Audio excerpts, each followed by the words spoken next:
Hi, my name is Tahir Qazi. I'm the president of Kashmir Education Initiative. Our organization has come together for the cause of excellence in Kashmir, and we believe that you could do that by providing students with education. We do it through a variety of means. We are providing scholarships to very good students, students who are meritorious but may not have the financial means to continue their education, and we try to help them and intervene at a level when their parents might take them out of schools. We also provide them, in addition to financial assistance, we provide them mentoring, and that's one of the key elements and distinguishing factors between what others might be doing and what we do. We provide the mentoring so that they know what their careers are going to look like in future.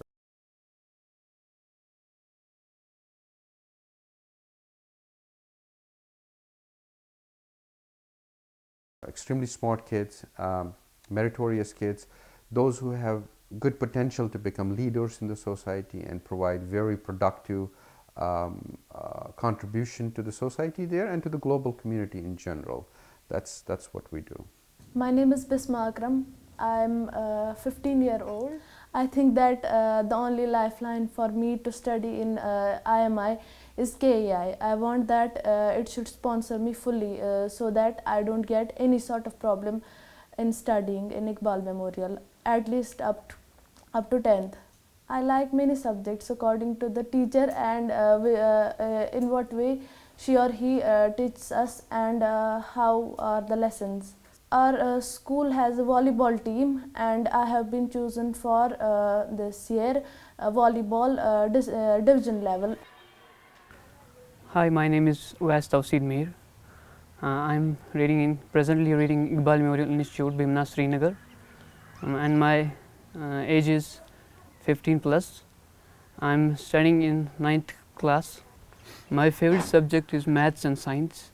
Usually I like to study Urdu and English and history because history, by reading history or by learned history, we come to know about the past, whatever ancestors had did. In my hobby time, I used to read poets like Dr. Allama Iqbal, rahmatullahi alayh, the famous great poet of India, Urdu poet. And I used to write. I used to help my mother in kitchen. She is my mother. Her name is Tausida Bano. She is 42, and she is housewife, and we are living with her, and I love him. I love her. I'm Uzma and I'm studying in 11th class. My subjects are medical and additional maths. I'm studying presently in Government Girls Higher Secondary Sora. I have passed my 10th class from RP school. I'm basically interested in engineering, but I like physics. I think in our everyday life it's required. Everything, I think it's physics. Basically, I just want to become an expert in physics. This is because most of the students of Kashmir, they are scared of physics. I just want to tell them that it's not a difficult subject. Everything it depends on hard work and our willpower. I have secured 92% in my previous exams, that's board exams. I just worked hard for that. That's why I secured those marks. My hobbies are reading and I sometimes help my parents in gardening. I just want to thank this organization as it has helped us in financial terms, and we hope that you extend it further and more people get information about it.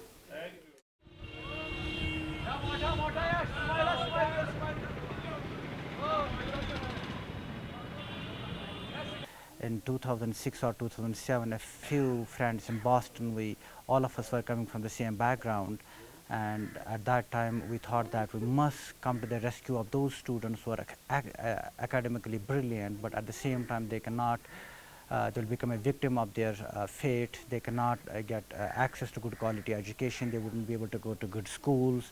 they wouldn't be able to meet the expenses of their education, and so they would have to drop out from school, or they would have to go for some small kinds of jobs.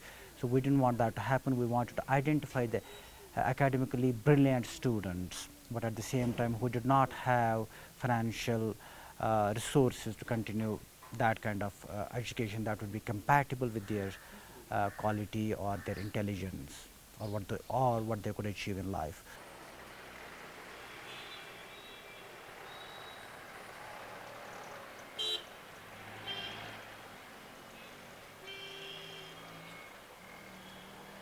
We conduct a very simple test. We say, let's look at a family's disposable income, and let's see that through that disposable income, how many kids can they support?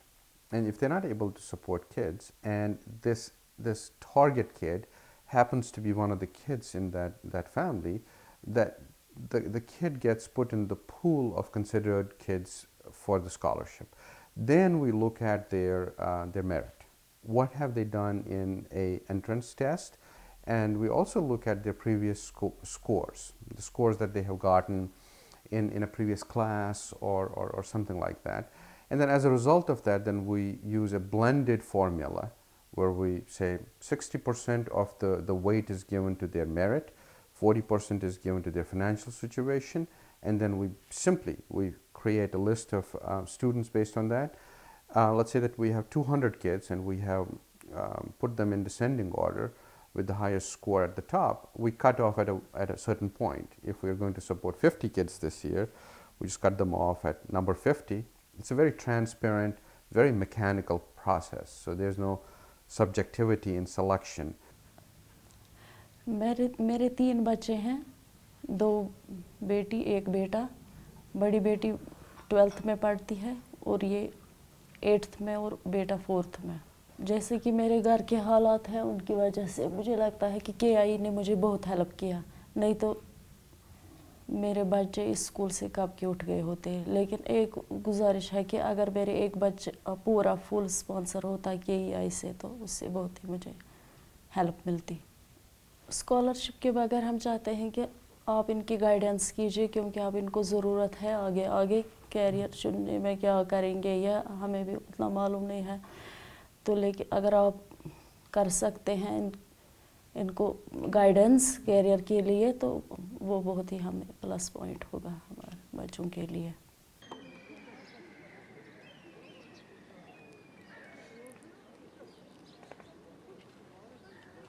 So the conflict has fundamentally provided a very deep negative impact on the education system. It has changed the parents' attitudes towards how their kids should learn. It has made parents very protective, so they don't let the kids out of their home after 5, for example. So kids are not getting social interactions that they used to get, that they would have gotten in a normal place. And as a result of that, their learning has suffered.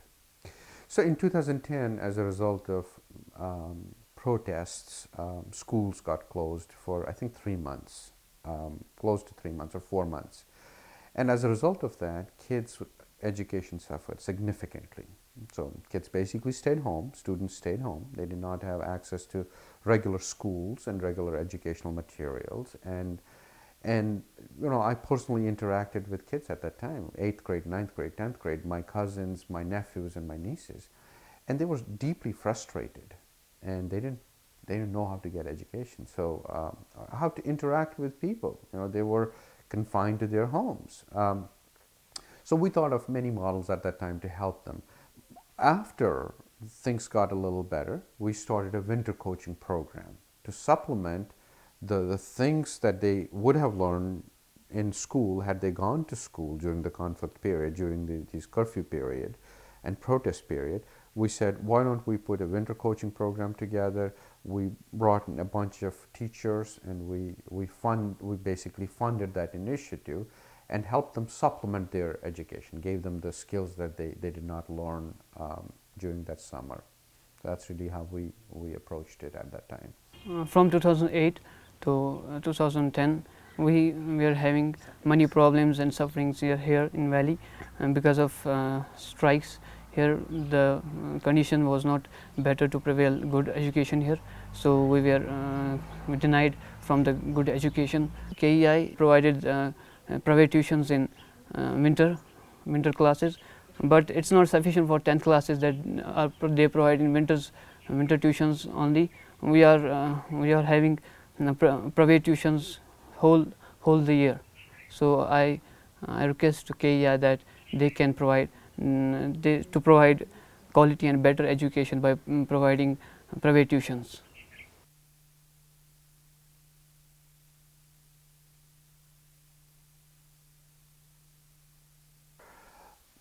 In a group of students right now, find the best and the brightest and treat them very kindly.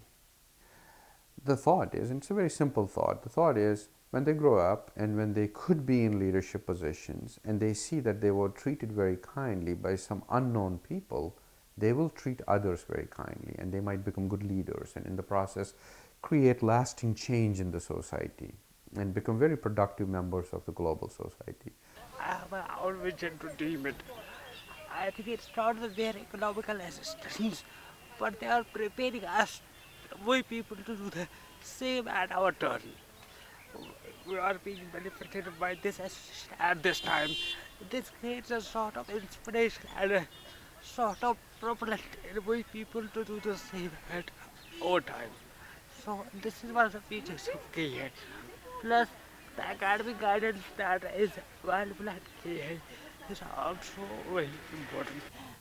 Today I found out that I have got 5th position in zonal education center, and I was very glad to know that, because it's a great achievement for me at this very stage, and I thank Allah that He gave me this very success, and I also thank KEI because it's all because of KEI which has helped me to achieve this, and because of the if I would not been getting this aid from KEI, this year it was sure that I have to leave Iqbal Memorial and join other government schools.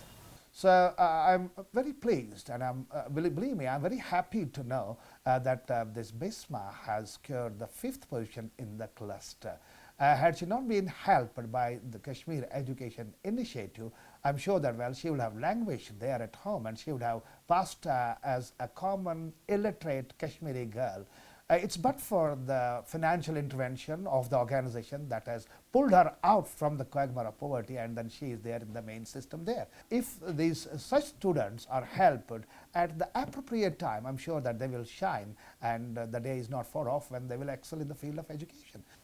I want to become an IAS officer, an Indian Administrative Officer.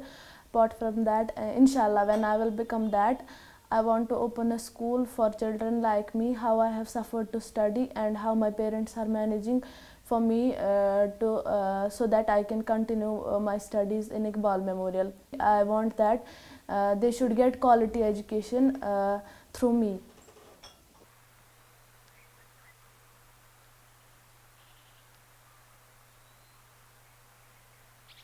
There have been many challenges that we as individuals, global citizens, face, and those are of security, those are of peace, those are of harmony. We believe that by providing kids with education, we believe that makes us more secure, and that makes the world a more peaceful place. By giving kids these tools of education, they become very productive members of the society, so that tomorrow they won't have a stone in their hand, they might have a pen in their hand, and they might have access to a computer, or they might have access to an education, where through this connected world, Facebook connecting societies together, their innovation, their creativity can be tapped into, and that might create lasting solutions for global peace and productivity and whatnot for all of us. And so I deeply believe it's as important for our kids here in the United States to help others elsewhere as it is for the kids there. You provide them means, you provide them an education, but in the process we make each other more secure and we feel better.